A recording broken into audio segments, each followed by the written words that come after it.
Hello all, welcome to my channel విద్యా వేదిక. మీరు ఫస్ట్ టైం ఈ ఛానల్ చూస్తుంటే ఒకసారి ఛానల్లో ఉన్న వీడియోస్ అన్నీ చూసి నచ్చితే లైక్ చేసి సబ్స్క్రైబ్ చేసుకోండి.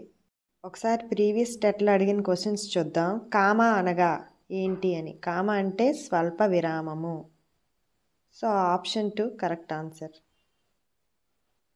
సీత ఎందుకు బాధపడింది, ఇది ఏ వాక్యము అంటే ఇది ప్రశ్నార్థక వాక్యం, అక్కడ క్వశ్చన్ చేసాం కాబట్టి. So answer 2 correct answer. పూర్ణ విరామాన్ని ఎక్కడ ఉంచుతారు? పూర్ణ విరామాన్ని వాక్యం చివరిలో ఉంచుతాము. ఆన్సర్ వచ్చేసి ఆప్షన్ 2.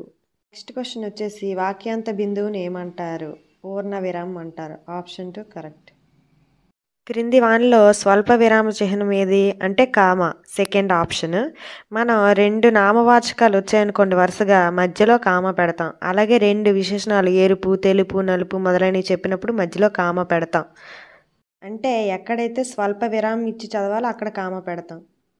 క్రింది వానిలో వాక్యాంత బిందువు ఏది? Full stop. Fourth one correct. ఈరోజు మనం భాషా చిహ్నాలు మరియు భాషా భాగాల గురించి తెలుసుకుందాం. ఫస్ట్ వచ్చేసి ఫుల్ స్టాప్. దీనిని చూడండి, నేను వాక్యాంత బిందువును వాక్యం చివర ఉంటాను. నన్ను పూర్ణ విరామం అని కూడా అంటారు. సో ఫుల్ స్టాప్కి పూర్ణ విరామం అని పేరు, అలాగే వాక్యాంత బిందువు అని పేరు, నెక్స్ట్ ఫుల్ స్టాప్ అని పేరు. సో చూడండి, పూర్ణ విరామ బిందువు ఉంటే ఆ వాక్యం అక్కడికి పూర్తయిందని అర్థము. సో ఇది ఫుల్ స్టాప్ గురించి. నెక్స్ట్ వచ్చేసి కామ. నేను స్వల్ప విరామ బిందువును స్వల్ప విరామం వచ్చే చోట ఉంటాను అని ఉంది కదా. ఇక్కడ మోస్ట్ ఇంపార్టెంట్ బిట్ ఏంటంటే కామని వాక్యాంశ బిందువు అంటారు, ఫుల్ స్టాప్ని వాక్యాంత బిందువు అంటారు. వాక్యం అంతంలో అంటే చివరిలో ఉంటుంది కాబట్టి వాక్యాంత బిందువు అంటారు. కామని వాక్యాంశ బిందువు అంటారు. గుర్తుపెట్టుకోండి, మీరు వాక్యాంత బిందువుకి వాక్యాంశ బిందువుకి కన్ఫ్యూజన్ అయ్యి బిట్ పోగొట్టుకోవద్దు, 1 మార్క్. సో వాక్యాంత బిందువు అంటే ఫుల్ స్టాప్. ఫుల్ స్టాప్ని పూర్ణ విరామం అంటారు. ఇది వాక్యం చివరిలో ఉంటుంది. పూర్ణ విరామం పెడితే ఏమర్థం? ఫుల్ స్టాప్ పెడితే అక్కడితో ఆ వాక్యం పూర్తయిందని అర్థం. నెక్స్ట్ వచ్చేసి స్వల్ప విరామం. స్వల్ప విరామంని కామాని ఏమంటారు? వాక్యాంశ బిందువు అంటారు. సో ఈ వాక్యాంశ బిందువు ఉంటే ఏమి ఇవ్వాలి? స్వల్ప విరామం ఇవ్వాలి. వాక్యంలో స్వల్ప విరామం ఇచ్చే చోట ఈ గుర్తు ఉంటుంది. కొద్దిగా ఆపి చదువుతాం కామ ఉన్నప్పుడు. చూడండి, వాక్యాలు చదివేటప్పుడు కొన్ని చోట్ల కొద్దిగా ఆపి చదువుతాం కదా, ఆపి చదివినప్పుడు ఉపయోగించే గుర్తే కామ. ఈ కామని వాక్యాంశ బిందువు అంటారు. చాలా ఇంపార్టెంట్, బాగా గుర్తుపెట్టుకోండి. Next one question mark. తెలుగులో ప్రశ్నార్థకం అంటారు. మనం ఎవరినైనా ప్రశ్నించినప్పుడు మనం నిన్న వాక్యాల్లో చెప్పుకున్నాం ప్రశ్నార్థక వాక్యాలని. సో ప్రశ్నార్థక వాక్యాలు ఉండే దగ్గర కంపల్సరీగా క్వశ్చన్ మార్క్ ఉంటుంది. చూడండి, ఎక్కడ, ఎవరు, ఎప్పుడు, ఎందుకు, ఏమిటి, ఎలా మొదలైన పదాలు వచ్చేటప్పుడు ఆ క్వశ్చన్ మార్క్ని మనం ఉపయోగిస్తాం. దీన్నే ప్రశ్నార్థకము అని అంటారు.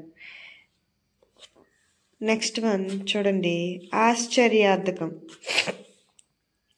అబ్బో, జూ ఎంత అందంగా ఉందో, అందులో జిరాఫీ ఎంత ఎత్తుగా ఉందో, అమ్మో సింహాన్ని చూడగానే ఎంత భయమేసిందో మొదలైనవన్నీ ఆశ్చర్యాన్ని వ్యక్తం చేశాయి కదా.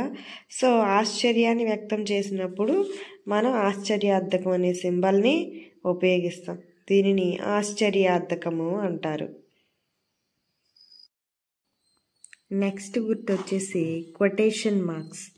కొటేషన్ మార్క్స్ని ఏమంటారు? ఉద్ధరణ చిహ్నాలు అంటారు. ఒకసారి చూడండి, మనకి కొటేషన్ మార్క్స్ని తెలుగులో ఉద్ధరణ చిహ్నాలు అంటారు.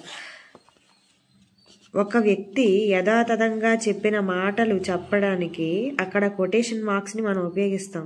ఎక్కువగా ప్రత్యక్ష కథనంలో దీనిని ఉపయోగిస్తాం. వీటిని ఉద్ధరణ చిహ్నాలు అని అంటారు. కొటేషన్ గుర్తుకే ఉద్ధరణ చిహ్నాలు, ఉల్లేఖన గుర్తులు, విలోమకామాలు అనే పేర్లున్నాయి. సో మనం కొటేషన్స్ని ఎలా ఉపయోగిస్తామో చూద్దాం. ఇప్పుడు ప్రత్యక్ష కథనంలో చూడండి, నాకు పరీక్షల్లో మంచి మార్కులు వచ్చాయి అని రఫీ చెప్పాడు. ఇది రఫీ యాజ్ ఇట్ ఈజ్ ఎలా చెప్పాడో ఆ మాటలనే ఇక్కడ ఇవ్వడం జరిగింది. సో ఇలాంటి సందర్భంలో కొటేషన్ మార్క్స్ మనం ఉపయోగిస్తాం. వీటిని ఉద్ధరణ చిహ్నాలని, విలోమకామాలని, అలాగే ఉల్లేఖన గుర్తులని అంటారు. సో గుర్తుపెట్టుకోండి. ఇది భాషకు సంబంధించిన గుర్తుల గురించి. మీకు ఈ వీడియో నచ్చితే లైక్ చేసి సబ్స్క్రైబ్ చేసుకోండి. Thank you.